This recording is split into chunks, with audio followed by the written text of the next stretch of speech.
दोस्तों, साथियों, प्रणाम, नमस्कार। बहुत दुख हो रहा है मुझे। आज 3 दिन से मैं एकदम उलझा हुआ हूँ, क्या बोलूँ और क्या ना बोलूँ, क्योंकि मेरी बात सच्ची हो रही है।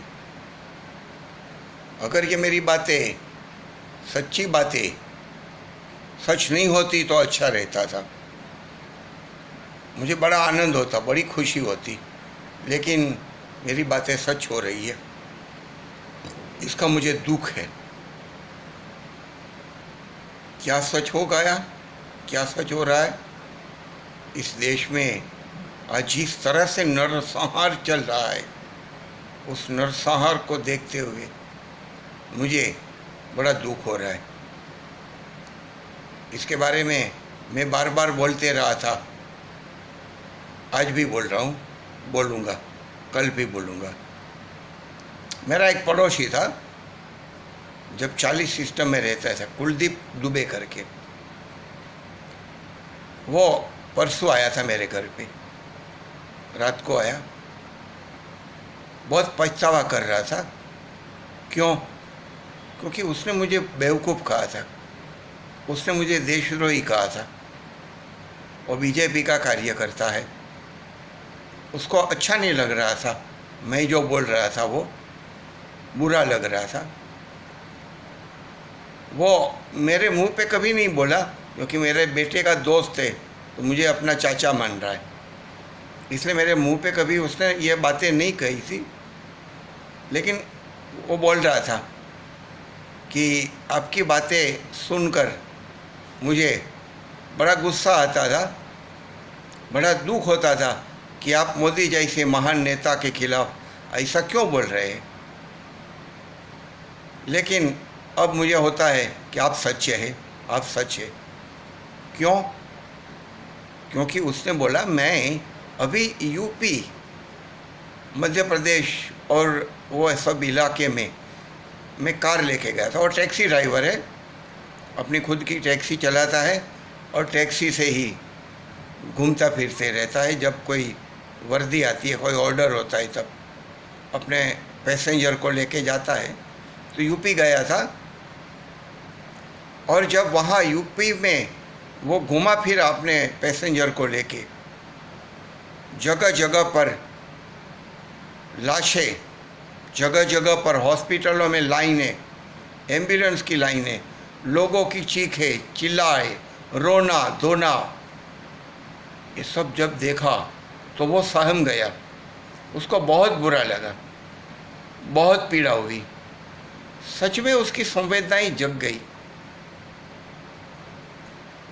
ये संवेदनाएं मार देने का काम जिस तरह से आईटी सेल के गोदी मीडिया ने किया है, वो बहुत दुखद बातें हैं। लेकिन कुछ लोगों की संवेदनाएं जाग रही हैं, कुछ लोगों को अपने किए पर पछतावा भी हो रहा है। ठीक है, लेकिन अब क्या करें? उसने जो वर्णन किया, वो वर्णन मैं बोल नहीं सकूँगा, मैं कह नहीं सकूँगा। इतना बुरा हाल यूपी, बिहार, एमपी, गुजरात, महाराष्ट्र वगैरह इलाके में है, वो उसने अपनी आँखों से देखा। वो बोल रहा है कि ये मीडिया वाले कुछ दिखाते ही नहीं है, ये जो सच्चाई है वो दिखाते नहीं है। बहुत बुरा लग रहा था उसको। लेकिन आज हमारे देश के ये हालात होने का कारण हम खुद हैं, क्योंकि हमने ऐसे बहुरूपीय के जुमलेबाज फेंकू नेता को चुनाव में जीता कर 2-2 बार सत्ता सौंपी है, और उसके चलते हमारे ये हालत है। अब क्या हो सकता है? हो सकता है बहुत कुछ हो सकता है। हमारा देश संसदीय लोकशाही में बनाया गया देश ही हमारा संविधान है। तो बीजेपी के जो भी आमदा खासदार है, एमपी है, मेंबर ऑफ पार्लियामेंट, वो अगर तय कर लेवे कि हमको नेता बदलना है। मैं कुछ दिन पहले बोला था कि एक ही आदमी बचा सकता है देश को, और वह है नरेंद्र दास दामोदर दास मोदी। लेकिन आज तक उसने इस्तीफा दिया नहीं और देगा ऐसा मुझे लगता नहीं, क्योंकि गत 25 साल में जिस तरह से वो सत्ता पे काबिज होकर बैठा हुआ है, 10 साल गुजरात और 5 साल यहाँ, 7 साल हो गए, करीबन 15-17 साल, 20 साल के ऊपर हो गया। सत्ता का चस्का लगा है, उसको नशा चढ़ गया है, इसलिए वो उस नशे से बाहर नहीं आएगा। और हमारे शास्त्रों में कहा है कि सबसे बुरा नशा होता है वो सत्ता का नशा होता है। तो अब उस नशे को उतारने का काम वो खुद तो करेगा नहीं, क्योंकि कोई नशेबाज ये कबूल नहीं करता कि मुझे नशा चढ़ा है। वो दूसरों में ही देखता है कि इसको नशा, उसको नशा। लेकिन बीजेपी के जो सांसद है, मेंबर ऑफ पार्लियामेंट है, उनको अगर नशा नहीं है, उनको अगर ऐसा लग रहा है कि नहीं ये गलत हो रहा है, उनमें अगर कोई संवेदना है तो वो लोगों ने अभी आगे आकर, निर्भय होकर, देश प्रेम में आकर, मनुष्य प्रेम में आकर, हिंदू प्रेम में आकर, मैं कहूँगा हिंदू प्रेम, उनको हिंदुत्व बहुत पसंद है, तो हिंदू प्रेम में आकर, इंसानियत से नहीं हिंदुत्व से अगर उनको प्रेम है, तो उन्होंने ठहराव करके इस देश के इस चौकीदार को, इस रक्षक को, इसको वो बोल रहा था मैं चौकीदार हूँ, रक्षक हूँ, वो आज भक्षक तैयार होके बैठा है, भक्षक करके बनकर बैठा है। जिस तरह से पूरे देश को आज उसने इस आग में धकेल दिया है, मौत के कुएं में धकेल दिया है, वो रक्षक नहीं भक्षक है। और ये भक्षक को हटाने का काम सिर्फ और सिर्फ आज अगर कोई कर सकता है तो बीजेपी के जो भी सांसद है, लोकसभा के, राज्यसभा के, वो खुल्लम खुला बोलने लग जाए, खुल्लम खुला चिल्लाने लग जाए, जैसे ये देश की जनता चिल्ला रही है, रो रही है, पीड़ा से आवाज़ कर रही है, बचाओ बचाओ, मदद करो। वो अगर उनके कानों में जा रही है और उनकी संवेदनाएं जाग रही है, तो वो सभी सांसदों ने उठ खड़ा होकर, एकजुट होकर ये कहना चाहिए कि यह रक्षक नहीं चलेगा, ये चौकीदार नहीं चलेगा, ये चौकीदार चोर है, ये रक्षक भक्षक है, इसको बदल दो। अगर ये आज नहीं कर पाएंगे बीजेपी के लोग, तो कल वक्त ऐसा आ सकता है, और शायद आ गया है। मैं जिस तरह से लोगों से बात कर रहा हूँ और लोगों की बातें सुनकर मुझे लग रहा है कि कल ये बात लोग खुद उठा लेंगे। जो आज मैं बोल रहा हूँ वो लोग बोल रहे हैं, लेकिन अभी भी डर के मारे बोल रहे, छुप के बोल रहे। लेकिन अब वक्त आ रहा है, लोग बोलने लगे हैं और बोलेंगे। मोदी भक्त आज जो गली गली में घूम कर हंस रहे हैं, मजाक उड़ा रहे हैं विपक्षों की, हमारी, वो मजाक उनको भारी पड़ने वाली है। अंधभक्त तो तुम समझ लो कि अब तुम्हारी बारी आने वाली है। मोदी को लोग करे कुछ कहेंगे या ना कहेंगे, लेकिन तुमको हमारी गली में रहना है, लोगों को तुम्हें जवाब देना होगा।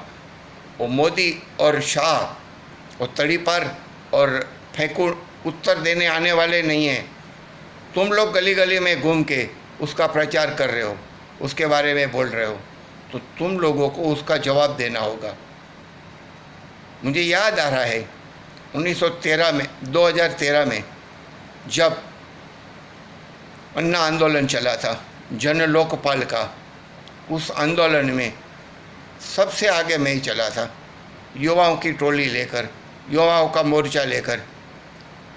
मैं अरेस्ट भी हुआ था, पुलिस ने अरेस्ट भी किया था, लेकिन उस समय जो विक्षोभ, जो गुस्सा लोगों में था, उससे भी ज़्यादा गुस्सा आज जनता में है, युवाओं में है। वो जन लोकपाल का जो मोर्चा, वो जो आंदोलन चला, जिसको अन्ना आंदोलन कहते हैं, अन्ना तो आज कहाँ सो गया मालूम नहीं, लेकिन हम लोग जागे हुए हैं, जनता जाग रही है और वो बोल रही है, चिल्ला रही है। कल जाकर अगर फिर से ऐसा कोई वक्त आ जाएगा तो लोग, जन लोकपाल तो नहीं मिला है उनको, ये तो कहाँ खा गए ये लोग। जन लोकपाल के नाम पे चुनाव लड़े थे, आंदोलन किया था और उसको तो खा गए, कहाँ खा गए मालूम नहीं है।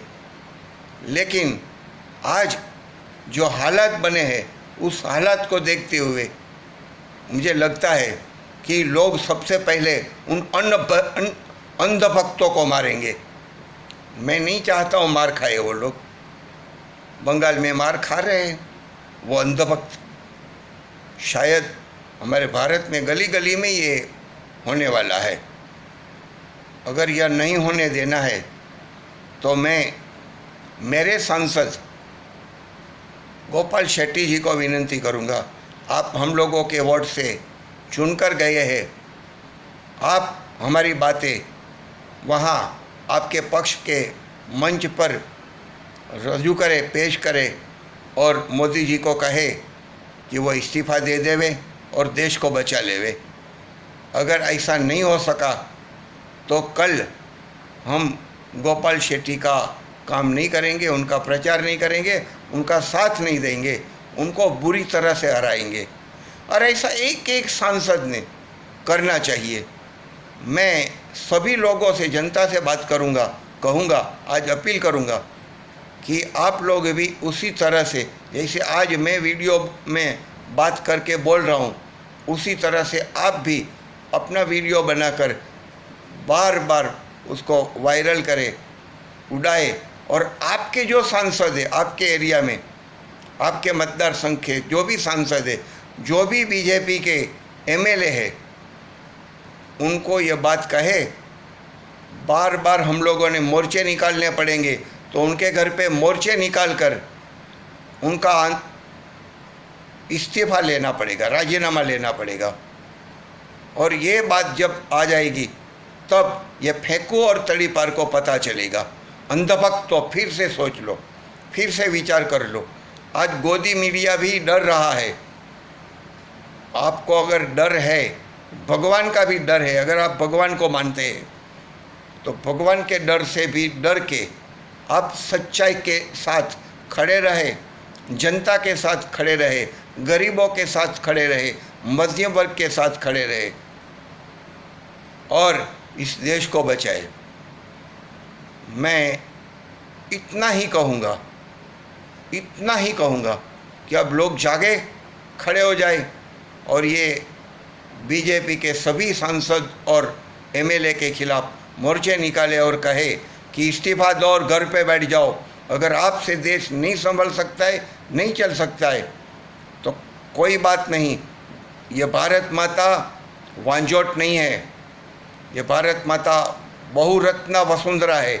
ये फेंकू के सिवाय और बहुत लोग हैं, ये तड़ी पार के सिवाय बहुत लोग हैं इस देश में जो इस देश की बागडोर संभालेंगे और देश को अच्छी तरह से चलाकर सही जगह पर सुजलाम सुफलाम करने के लिए आगे बढ़ाएंगे।